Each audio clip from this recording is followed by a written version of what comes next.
Assalamu alaykum kanalına yaxşımı? Bugün mən sizlərə ən addi, mən özüm ən yaxşı görən bir tatlıq var. Şunu deyib verməkçi. Özüm yaxşı görməyəni terlətçə var. Birinci, ikinci bunu yaxşı görmə. O fırınsız, yəni fırında hop ketməydi. Adı bilən bu bir biskütdən bana bilirsiniz. Bunu 10 halətə ekilib alıram. Bana bu halətdə mən 2 paket, yəni 2 tal ülkəninki nimisini 10 halətə ekilib aldım. Şimdi bunu ben bununla eritip algan sarmayı töküme. Sarmayı töküp kuşuklu yaş arlaştırırız.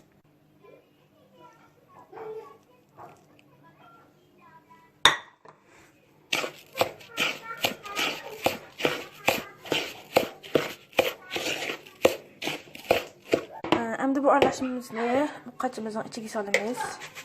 Ben asal çoğunlukla için 2 paket işlettim. Şöyle bir paket işletsinler burada. Bunu tek halette yiyip çıngıtımız. Koşukta. Çıng bastırıp, besip durup tek halet ekranımız.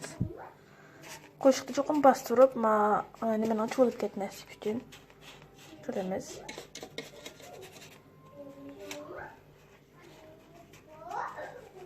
Mana müşaretki qilib oldim. Andidan qazınımğa vanilyalı puding bu yerda. Buni bu yerdan topa olasizlar. Bundan bir paket döküme qazınımğa. Ana keyin bunun ustiga 1 litr süt döküme.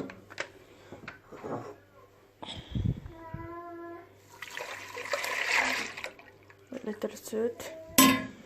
Ana keyin bununğa irmikni hammalar bilisizlar zaten. Irmikten ben 5 kuşuk etrafı döktüm, aldım. Onu odun içip kaynattım. Bunu bir yaxşı aralashtirib qaynashga qo'yib qo'ysak bo'ladi.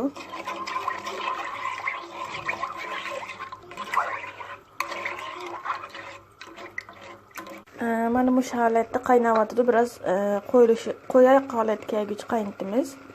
2 minut qilsak qo'yiladi zaten. Mana bu holatda qo'y holatda bo'ldi. Endi men bununga lebni peynir. Bunu hemen adresle lebni peynir. Bunun 4 kuşuk, 3 kuşuk etrafında araştırma.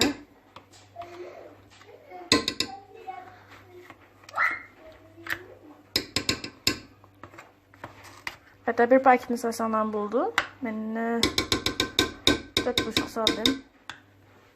Hem de bunu yaxşı araştırırız.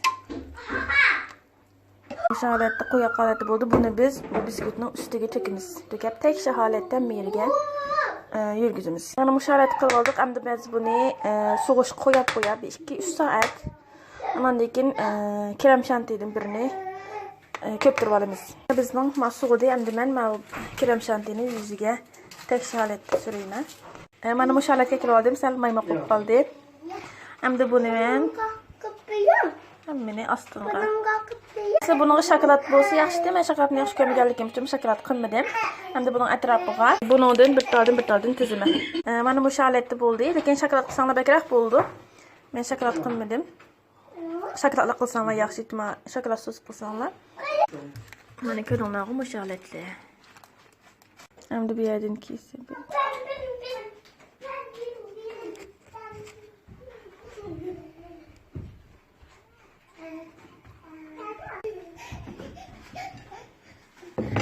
Bu holatda shunchalik yeyishlik men bek amroq bir tarafdan krem shantiyning, bir tarafdan ularni peynirning nimasi bor. Bu holatda yeyishlik chiqadi. Sal uzoq tursak yaxshi. Men bolalarimga oldirib qilaverdim. Bu holatda.